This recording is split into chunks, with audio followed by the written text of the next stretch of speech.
Bonjour à tous, ici Émotions et Solutions. Je souhaitais vous faire des propos introductifs pour vous présenter un petit historique de la méditation. Inspiré du bouddhisme au départ, laïcisé par l'américain Jon Kabat-Zinn, la méditation de pleine conscience s'est d'abord répandue aux États-Unis il y a une quinzaine d'années. Elle est entrée en France et plus précisément dans le monde hospitalier grâce à Christophe André, psychiatre français qui l'a popularisée et a montré tous ses bienfaits pour les malades ou les personnes dépressives. Aujourd'hui, elle a envahi le monde de l'entreprise, de la politique et a même sa place dans les écoles. Ses bienfaits sont multiples et prouvés à présent par des études scientifiques. Par exemple, la stimulation de nombreuses aires cérébrales, le renforcement du système immunitaire et cardiovasculaire, l'apaisement des tensions mentales et physiques, la présence à soi, la meilleure écoute à l'autre. C'est également pour l'insomnie, le stress, l'anxiété, la douleur, directement calmée par une pratique régulière de la méditation. S'agissant de la pratique, aucune connaissance n'est nécessaire, aucun prérequis à part un souhait de se recentrer sur soi et sur sa respiration. Pas d'objectif, mais simplement s'installer dans l'instant présent et observer ce qui se passe. La pleine conscience n'est pas une solution immédiate. Ce n'est pas parce que nous avons décidé de prendre davantage conscience des choses que nous allons en prendre tout à coup conscience. La prise de conscience nécessite une période d'apprentissage et d'entraînement constant, comme pour le démarrage d'un sport ou d'un instrument de musique.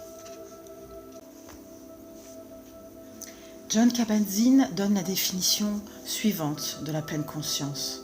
C'est diriger volontairement son attention vers le moment présent avec une attitude non jugeante. Il dit également, vous ne pouvez pas arrêter les vagues, mais vous pouvez apprendre à surfer.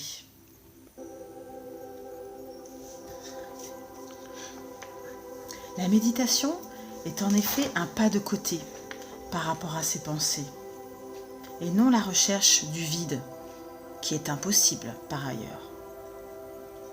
Il est important de se rappeler que l'intention de la méditation n'est pas de se vider l'esprit, car ce serait se lancer dans un objectif irréalisable et se mettre, surtout, dans une posture d'adversité stérile. Le cerveau ne peut pas faire le vide, c'est contre nature. Un adage zen dit également « Le seul exercice raté est celui qu'on ne fait pas. Celui qui a atteint son but a raté tout le reste. » J'aimerais également vous dire que les oscillations attentionnelles pendant la méditation favorisent la musculation de l'attention. En effet, la méditation, qui est la pratique formelle de la pleine conscience, entraîne un va-et-vient entre des épisodes de conscience de l'attention et d'autres d'anxiété ou de rumination. Et ce va-et-vient est un vrai exercice de musculation du cerveau pendant la méditation. Tout est normal. C'est un passage permanent du réel au virtuel. Le virtuel, qui sont les pensées, les anxiétés ou même les angoisses, est une sorte de fuite du réel. Et la méditation permet de s'exercer à revenir en douceur au réel et à ne pas s'accrocher aux pensées.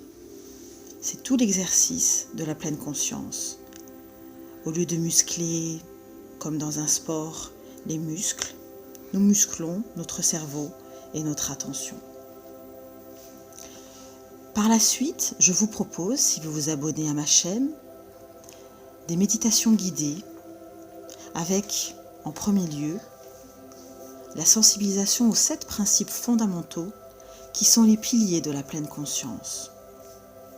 Cette méditation sur d'abord le pilier du non-jugement, puis celui de la patience, celui de l'esprit du débutant, le pilier de la confiance, de l'acceptation, du non-effort et enfin du lâcher-prise. Ces 7 piliers sont les bases de la pleine conscience et permettent d'ailleurs une pratique informelle de la méditation au quotidien, car, vous l'aurez remarqué, ces 7 principes sont également des lignes directrices pour notre quotidien. Je vous remercie et n'hésitez pas à mettre un pouce et vous abonner. À très bientôt. Émotions et solutions.